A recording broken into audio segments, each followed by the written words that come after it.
Dylan Rich, thanks for being here today. It's a pleasure to have you. The gentleman that I have on today, he's got a really cool offer, really cool business that if you go to automatedrevenue.com, you can actually have him and his team find and hire top-notch sales talent for you, SDRs. I think you do a little bit of. You'll hire closers, account executives for people too, right? Yeah, so we do SDR, appointment centers, and closers or account executives, depending on the industry. They call them different things, but people who put meetings on the calendar and then people who take those meetings and get a contract signed. Yeah, man. Well, cool to be here in this conversation with you. I know we're both Likewise. clients of each other. We both started working with each other at the beginning of this year. It's been a great relationship, and now I get to finally ask you some questions that I've been curious to ask and learn more about your journey. And that's really what I want to focus on today, like your kind of journey from SDR yourself to now running this business that's pacing at, I believe, 7 figures. I don't know if that's okay to share, but it's something to be proud of for sure, man. You're doing well, and you've got just massive volume on all ends, right? You've got a lot of people coming in and purchasing your services and hey, like I want you to hire an SDR or account executive for me, but also like you've got to supply the other side of it too. You've got to continuously enroll students and people who are interested in becoming A players for other organizations. So it's like that's a tough balancing act, dude. Generating demand and balancing it on both sides. So I mean, I think you know how we are able to do it. Yeah, I do know how you're able to do it. Yeah, but like when you're first starting, man, because I didn't meet you when you were at 0. So like, how do you go? What is the proposition when you're first starting? How do you square that in your head? You're like, oh, I'm going to start this thing, and it's like, well, I have 0 demand on both sides right now. Like, what do you start with first? Do you generate? Yeah.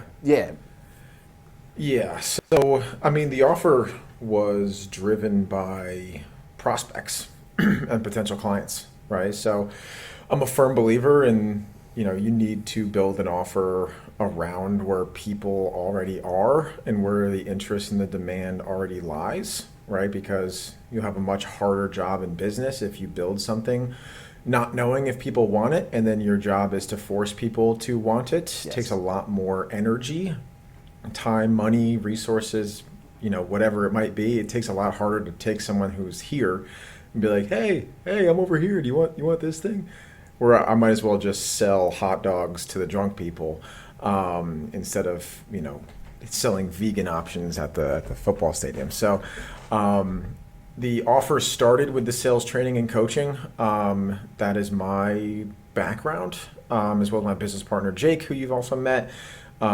We've been in sales for each of us over a decade, 12 years each, oddly enough, same exact sales experience, and pretty much the same sales background. So we both were SDRs, we've been closers, we've been management level, director level.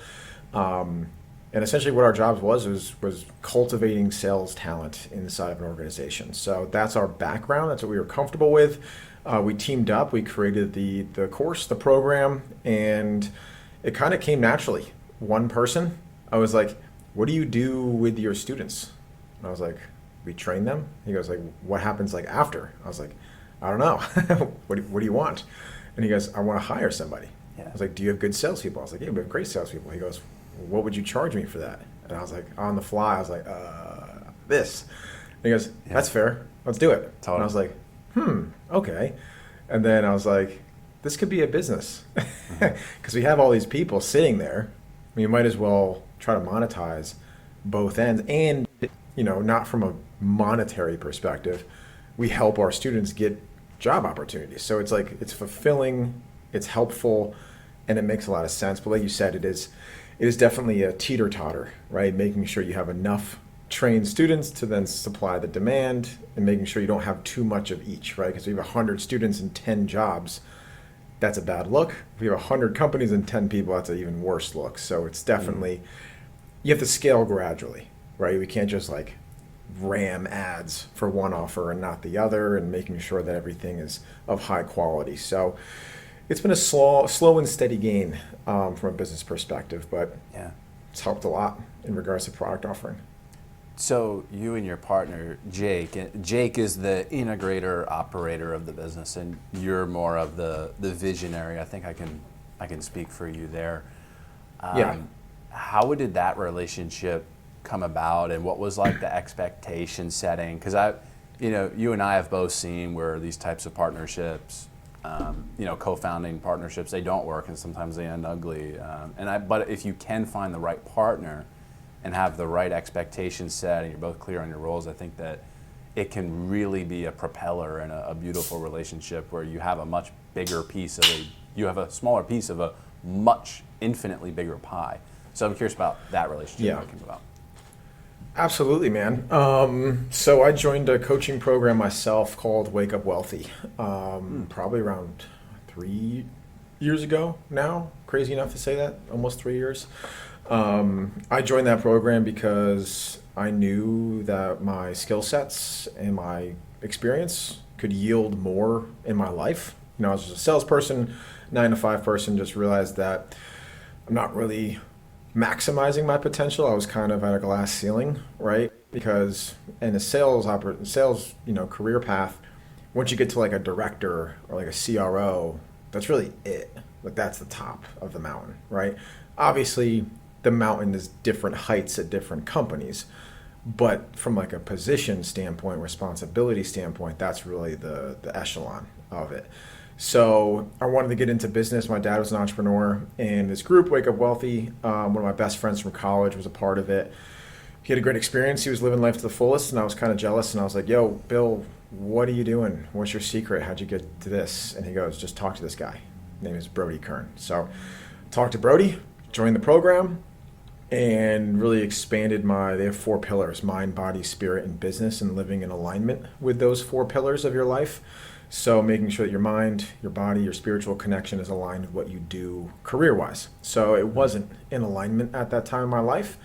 And to get it into alignment, I started a business. So I started Automated Revenue during that program. Jake was also in that program. So they have a system called the Battle Buddy system.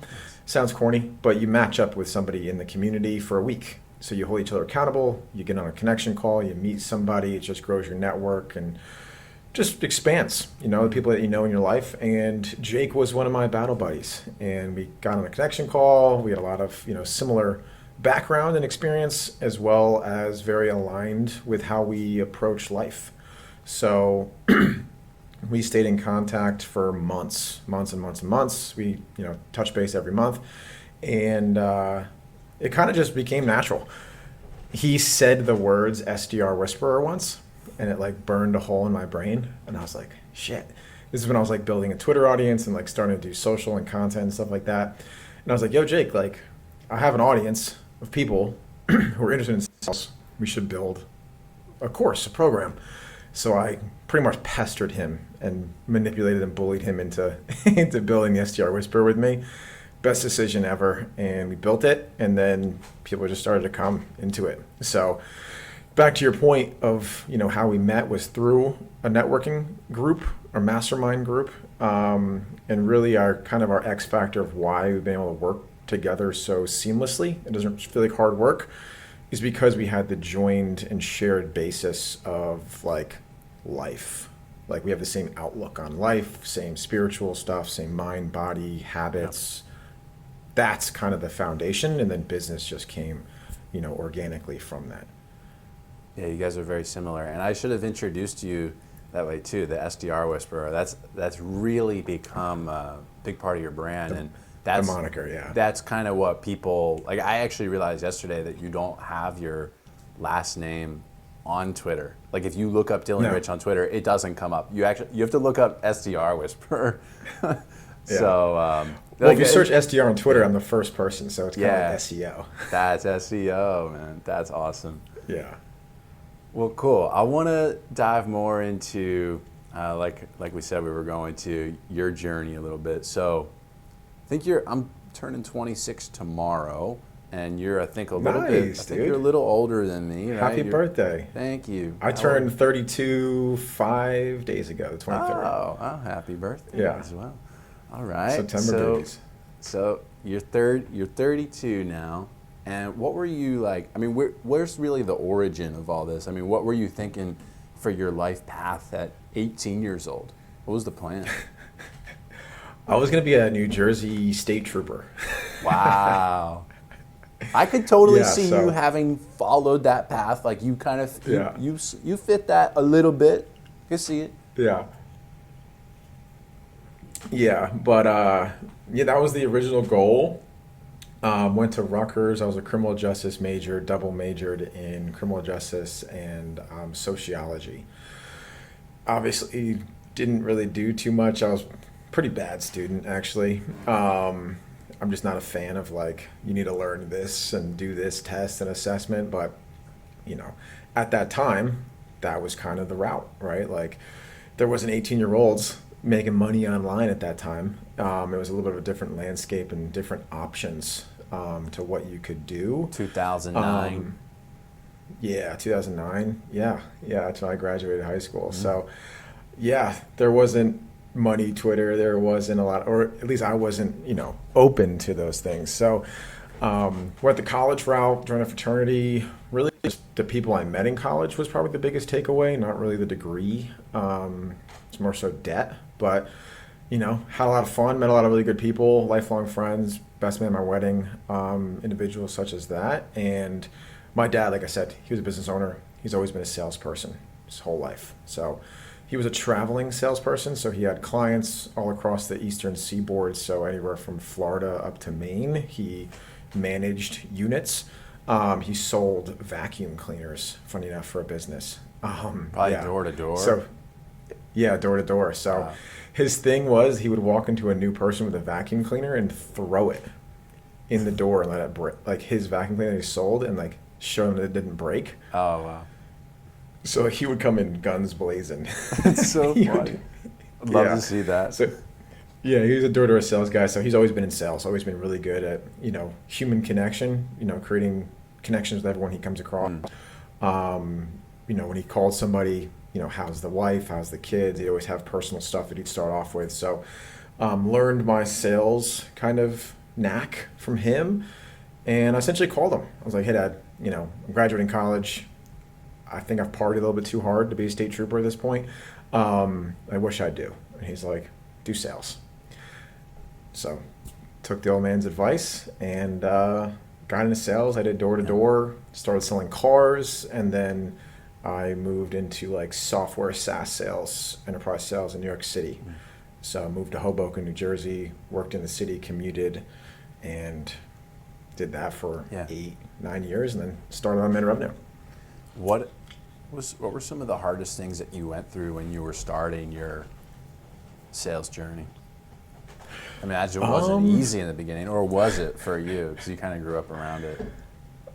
I don't think it was. It's never easy. Nothing is easy, right? It just takes practice and repetition to get comfortable and get confidence in what you're doing.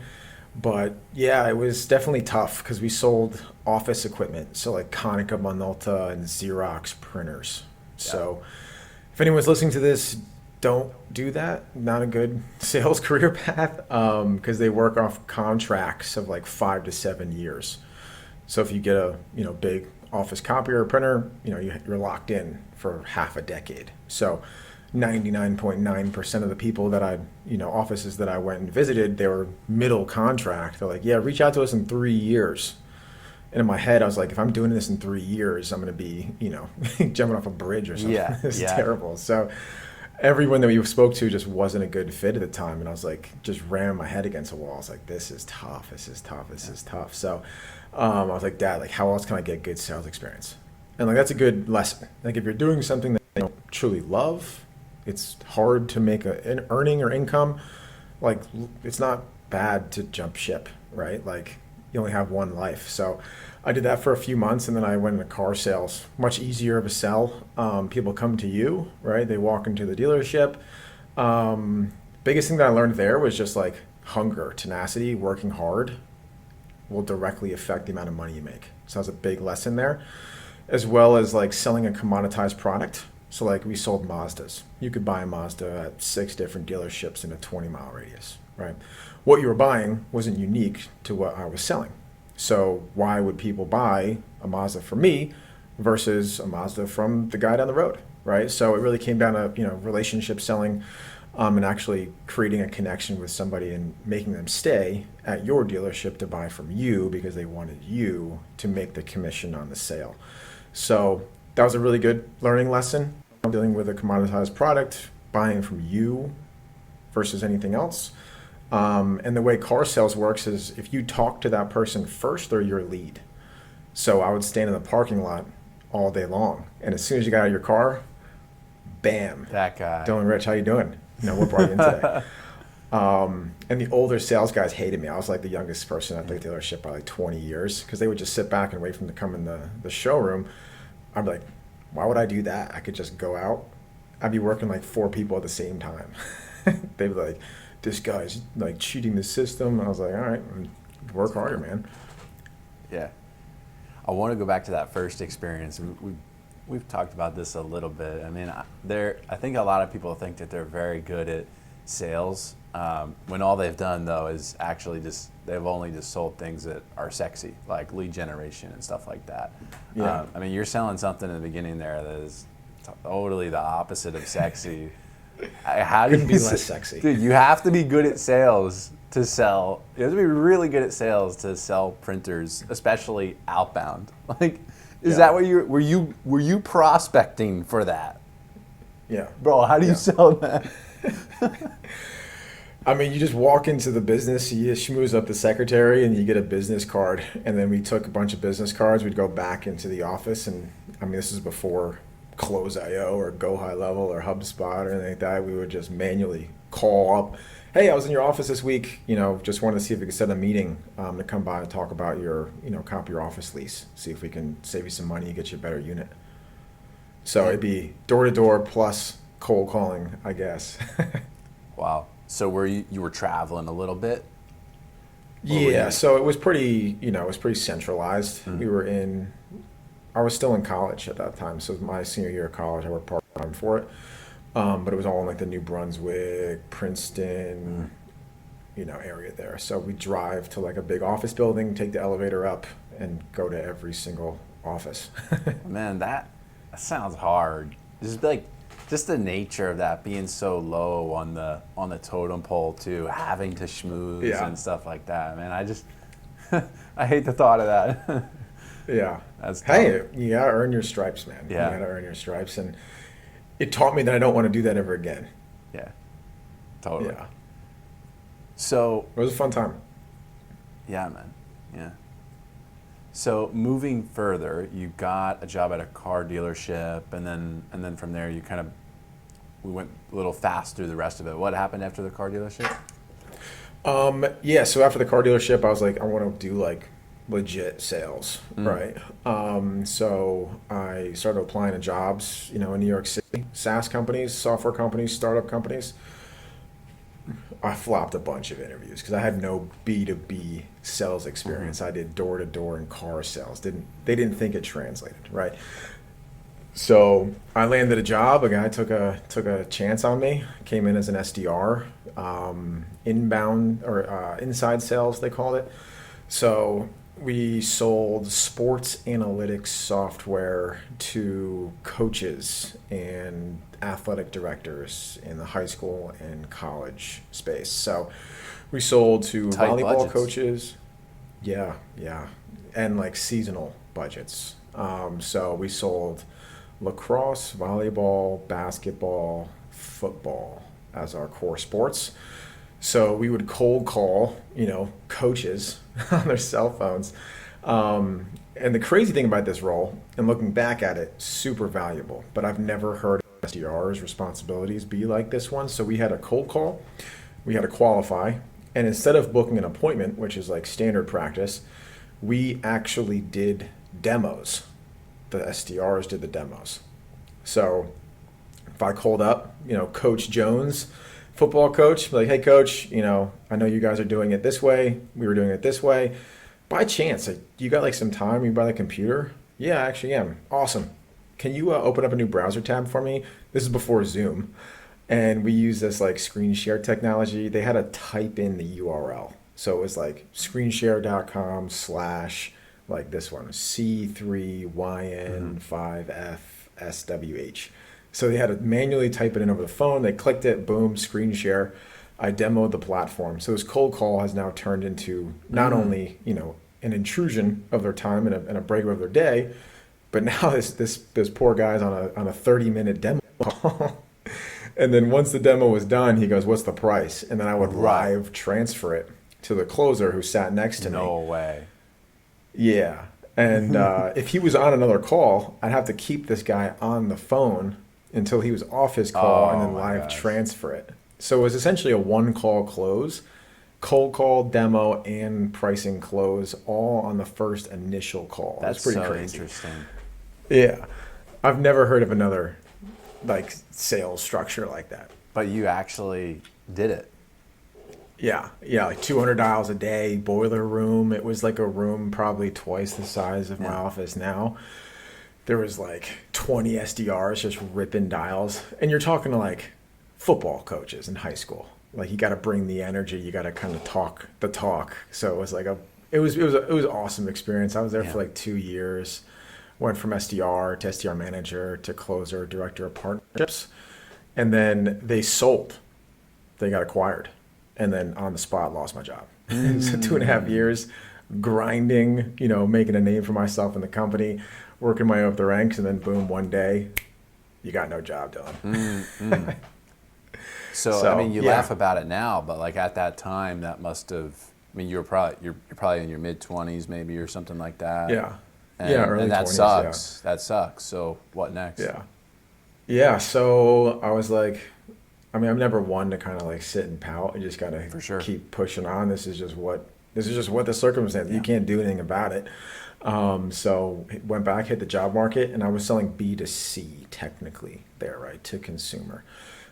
So I wanted to get into the B2B game. Wanted to, increase my sales skills and my repertoire of what I could sell. So I've done copiers, I've done cars, I've done software to consumers. Now I got to do software to businesses. That's kind of like the next stepping stone in my eyes. So applied to a bunch of spots. Didn't get a lot of good interest because I didn't have direct B2B experience. Even though I've had 4 years, 3.5 years of sales experience, they didn't care because I didn't sell large ticket because I was selling $1,000 to $2,000 product. So again, I did not do a lateral move. No one would give me a closer role in B2B because I never closed B2B. So I had to move back down to SDR again.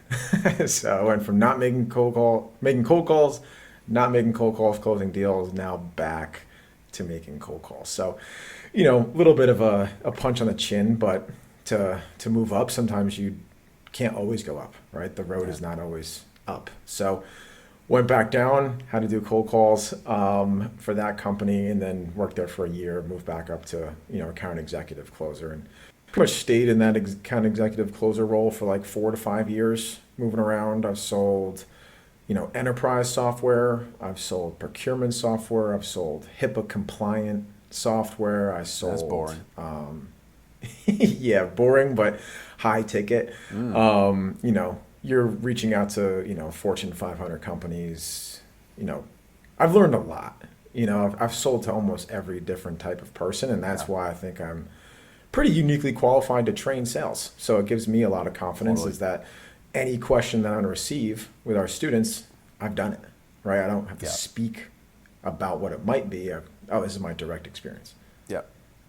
Yeah. That makes sense. Yeah, you didn't just sell agency services and then be like, all right, now I'm gonna be a sales coach. Like I can sell.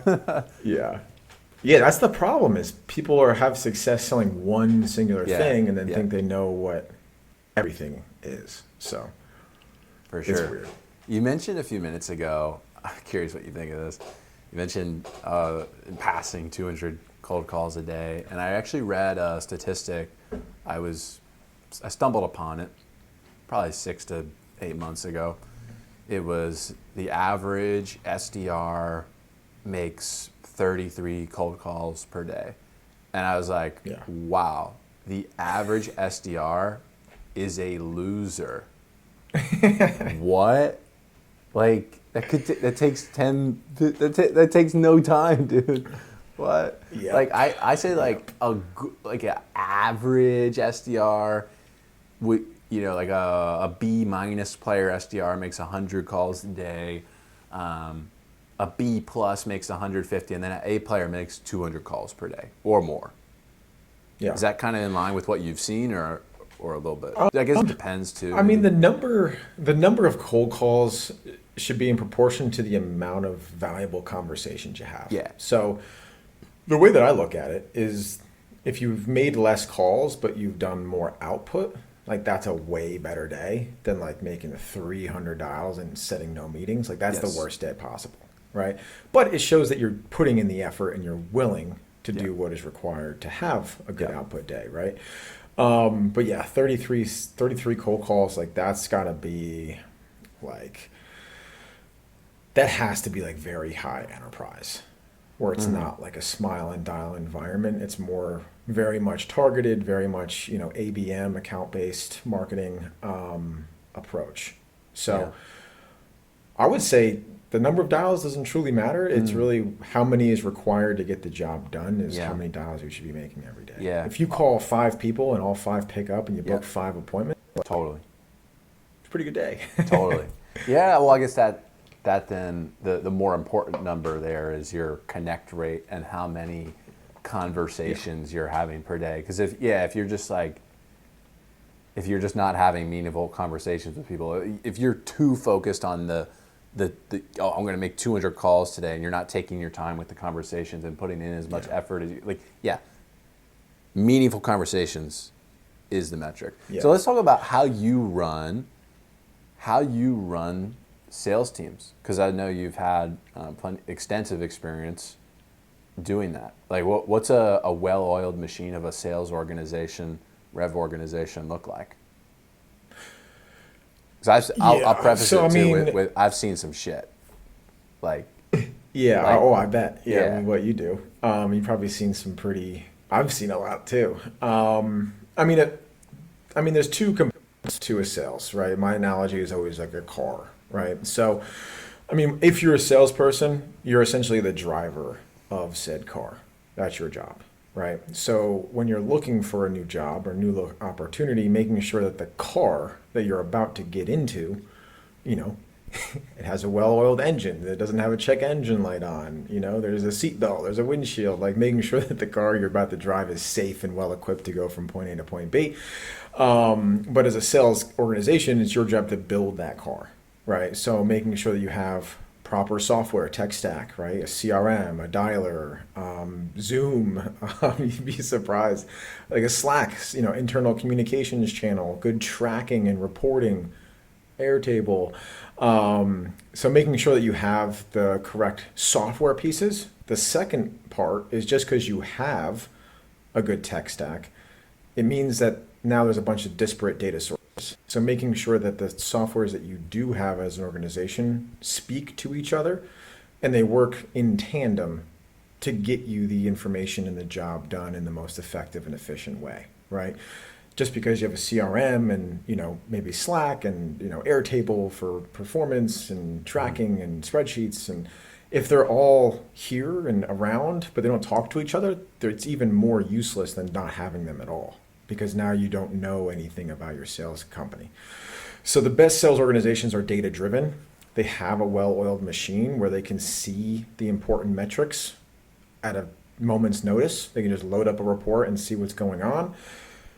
Then the second most important thing from a sales organization is if you have the car built, but you have, a 75-year-old senior citizen driving the car, it's not going to get from point A to point B. So making sure that you now have found a competent driver, which is your sales talent and the people that you hire. That's probably the most important thing. I see a lot of organizations, Yeah, I want to talk about that because people mess this up. So, what are you looking for in terms of like traits and characteristics? Like what kind of person are you looking for and not looking for? Yeah, it really comes down to the intangibles.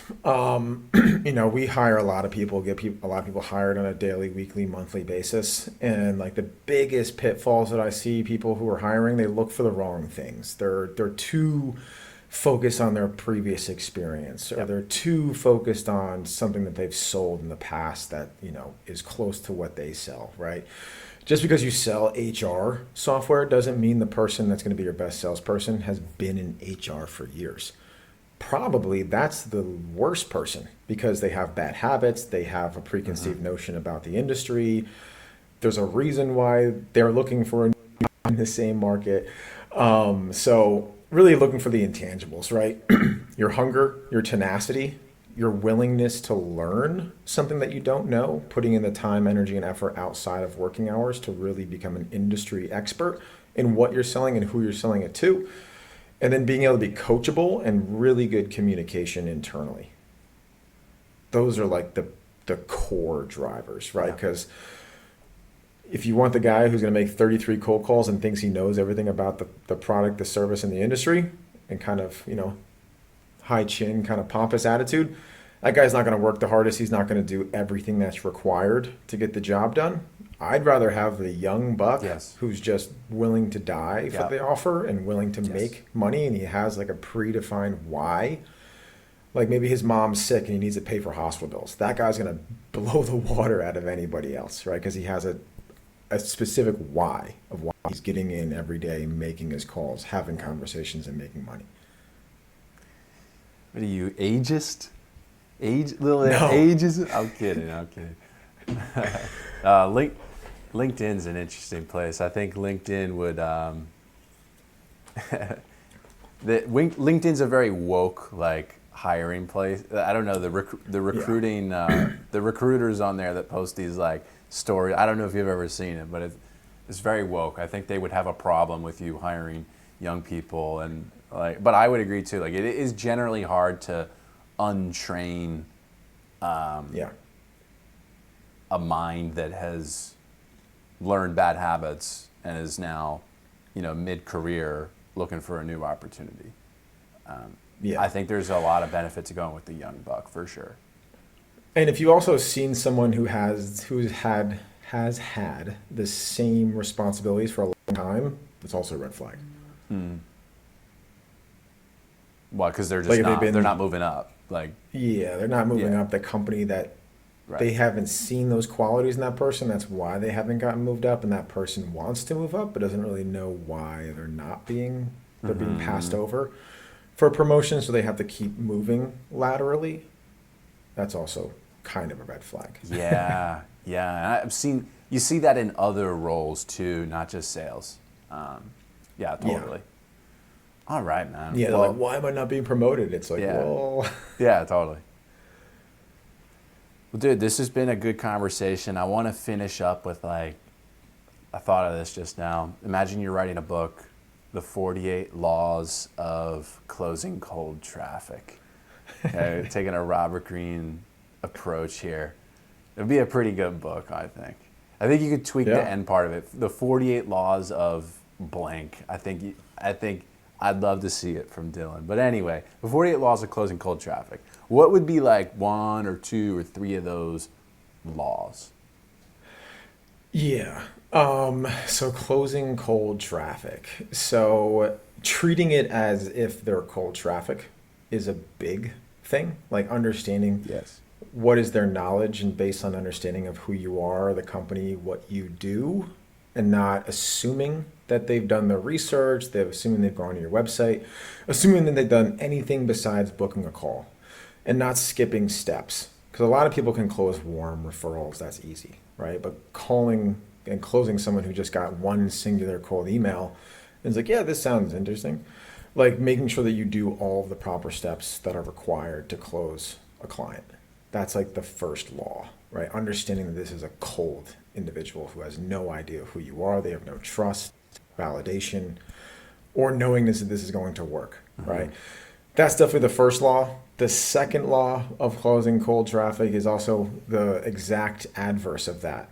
Just because someone's cold does not mean that they're not willing to buy in a short period of time. a lot of people treat cold traffic as like, oh, this is going to be like a 3-month close. But if you come in there with a preconceived notion that it's going to take 3 months, it's probably going to take 3 months because you're not doing the steps required to close in a shorter period of time. So kind of directly adverse, but also very, very important two laws there. The third law of closing cold traffic would be to properly follow up. A lot of people in the sales game don't follow up, and like you should be following up always until eternity, until you get a yes or a no. So a lot of people follow up a few times and they fall off because they have other shit to do, but like always working your pipeline is like the number one reason why you close cold traffic.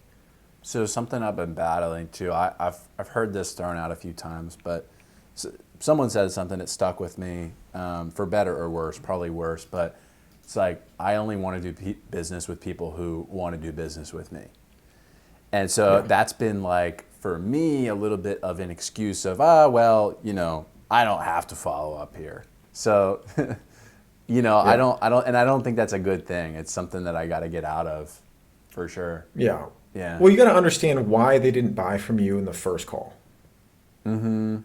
Understanding as much as why they didn't buy from you compared to why they did buy from you is just as valuable. And then you need to, in your CRM or wherever your leads are, making sure that you have detailed notes on the conversation and a categorization or a classification of why they didn't buy based on your qualification metrics. So standard qualification is BANT, budget, authority, need, and timeline.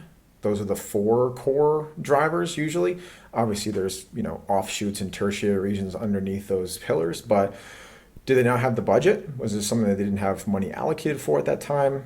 Authority, were they the person that could even make the decisions, sign the dotted line? Need, did they want it or not? And then timeline is if this is something of interest, are they able to implement it in a reasonable enough timeline? So when you disqualify a lead, you need to categorize them based on your qualifications. So that's when you know how to follow up and what are the reasons why they didn't purchase in the first place. So now all of your follow-ups are relevant to a topic that they care about.